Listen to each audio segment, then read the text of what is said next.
भारत में नफरत की सियासत दम तोड़ने लगी। लोकसभा के इंतखाबात में 400 पार का नारा लगाने वाले मोदी जी की हुकूमत बनाने की हसरत दम तोड़ने लगी।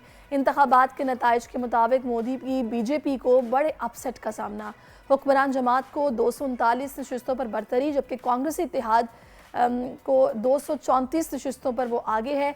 नताइज देखकर मीडिया भी सटपटा गया है। 400 पार का नारा लगाने वालों के ख्वाब अब चकनाचूर हो चुके हैं, क्योंकि अब नफरत की सियासत दम तोड़ने लगी है। इंतखाबात के नताइज जो सामने आ रहे हैं उसमें मोदी फिलहाल तो हुकूमत बनाते दिखाई नहीं दे रहे। उनकी हसरत जो है वो अभी दम तोड़ने लगी है, क्योंकि वो ये दावा कर रहे थे कि तीसरी बार जब वो हुकूमत में आएंगे तो भारत में तारीख रकम होगी, उसकी काया पलट दी जाएगी। लेकिन फ़िलहाल उनके ऐसे कोई मुझे नहीं लगता कि इरादे जो कि कामयाब हो पाएँ, क्योंकि कांग्रेसी जो इत्तेहाद है वो इस वक्त फ़िलहाल आगे दिखाई दे रहा है और नताइज देखकर जो मीडिया है वो भी सटपटाया हुआ है। मोदी के जमात के जो उम्मीदवार हैं वो भी सटपटा गए हैं कि आखिर ये हो क्या गया। सारी सूरत हाल पर बात करने के लिए इस वक्त हमें डॉक्टर हुमा बकाई साहिबा ज्वाइन कर चुके हैं, जो किसी तारुफ की मोहताज नहीं है, इंटरनेशनल अफेयर्स बहुत अच्छे से जानती हैं। अस्सलाम वालेकुम डॉक्टर हुमा। जी वालेकुम अस्सलाम। डॉक्टर साहब मुझे बताइएगा, अब आपकी भी गहरी नज़र होगी हिंदुस्तान के इंतखाबात पर, किस तरह से देख रही हैं आप जो नताइज आ रहे हैं? देखिए कि मेरा ख्याल है कि इंटरेस्टिंग नताइज हैं, और क्योंकि मोदी की हुकूमत जो थी उसने पूरा कंट्रोल किया हुआ था मीडिया को, और तकरीबन मीडिया को अपने साथ मिलाया हुआ था, तो जो एग्जिट पोल्स थे वो भी बायस थे और जितना एनालिसिस आ रहा था वो भी बायस था। लेकिन जो सीरियस ऑब्जर्वर्स और इंडिपेंडेंट ऑब्जर्वर्स हैं कुछ इंडिया में, वो इस बात के हवाले से बहुत पहले से इशारे दे रहे थे, और आपने देखा बिल्कुल यही हुआ कि 2019 की जो विक्ट्री थी उससे भी कम सीट इन्होंने हासिल की है, जबकि ये 400 सीटों की बातें कर रहे थे। मेरे ख्याल है कि हुकूमत तो जरूर बनाएंगे मोदी, वो उससे पीछे नहीं हटेंगे, लेकिन एक बहुत स्ट्रॉन्ग ऑपोजिशन होगी इस वक्त लोकसभा में।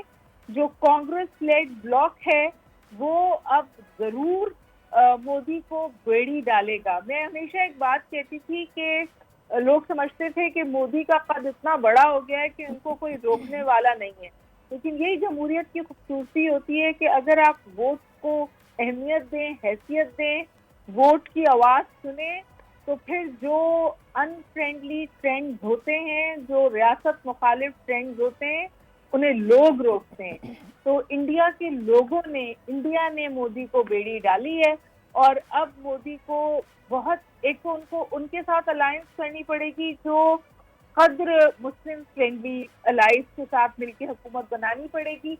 और जाहिर है वो इस तरह जो अनस्टॉपेबल फोर्स हुए थे माइनॉरिटीज के हवाले से, मुसलमानों के हवाले से, कश्मीरियों के हवाले से, वहां भी कमी आएगी। और सबसे बड़ी बात ये कि जो उन्होंने शोर मचाया हुआ था ना कि जी हम इंडिया को 4th लार्जेस्ट इकोनॉमी बना देंगे, 3rd लार्जेस्ट इकोनॉमी बना देंगे, इसके पीछे की जो सच्चाई थी वो ये थी कि सिर्फ 1% इंडिया फ्लरिश कर रहा था और बाकी इंडिया तकलीफ में था। चाहे वहाँ के किसान हो, चाहे वहाँ की यूथ एम्प्लॉयड यूथ हो, या वहाँ के गरीब गुरबा हो। जो इंडियन पॉवर्टी और इंडियन भूख है वो अफ्रीका से भी ज्यादा है। बिल्कुल ऐसा ही है जी। तो डॉक्टर हुमा, इसके अलावा जो रीजंस हैं इसके पीछे, क्योंकि जो रिसेंट हम बात करें हैपनिंग्स की, तो उसमें हमने ये भी देखा कि दुनिया भर में इनकी जगहसाई हुई मोदी की वजह से। जो सिखों के साथ इन्होंने कनाडा में किया है, जिसके बाद अभी बराह रास्त के बताया जा रहा है कि जो किलर्स थे वो मोदी इंतजामिया से इंस्ट्रक्शंस लेते हुए वहां पर टेरर फैला रहे थे। तो इसने इस सारी कार्रवाई ने कितना नुकसान पहुंचाया है मोदी को और इस भारत को? मेरा ख्याल है कि जो इंडिया मोदी से बहुत बड़ा है, और जो इंडिया का सेन तबका है और जो इंडिया की अवाम है, उसने नफरत की सियासत को रिजेक्ट किया है। ये बात बिल्कुल वाज़ेह होकर सामने आ गई है। मैंने आपसे पहले भी गुजारिश की कि लोग कहते थे कि इंडिया को कौन रोकेगा, क्योंकि वेस्टर्न पावर्स तो चशमपोशी भी करती थी, पुष्टपनाही भी करती थी, इसीलिए मोदी वो कुछ कर गुजरा जो उसने किया, लेकिन अब रोक अंदर से आई। मेरा ख्याल है that is a new in Indian politics कि प्राइम मिनिस्टर वो जरूर बनेंगे, लेकिन वो कमजोर प्राइम मिनिस्टर है। सही, यानी कि डॉक्टर हुमा, जिस तरह हम यहाँ देखते हैं कि अगर एक इत्तेहाद हो तो फिर जाहिर है सभी की डिमांड्स को पूरा करना और हुकूमत को लेकर चलना जो कि तिनके के सहारे पर होती है बड़ा मुश्किल हो जाता है। तो मोदी के लिए भी हुकूमत चलाना अब आसान नहीं होगा पहले की तरह। नहीं, देखिए यहाँ की मिसाल मत लीजिए। अच्छा, यहाँ पर हमने मेजॉरिटी जिसने वोट लिया उसको हुकूमत ही नहीं बनाने दी।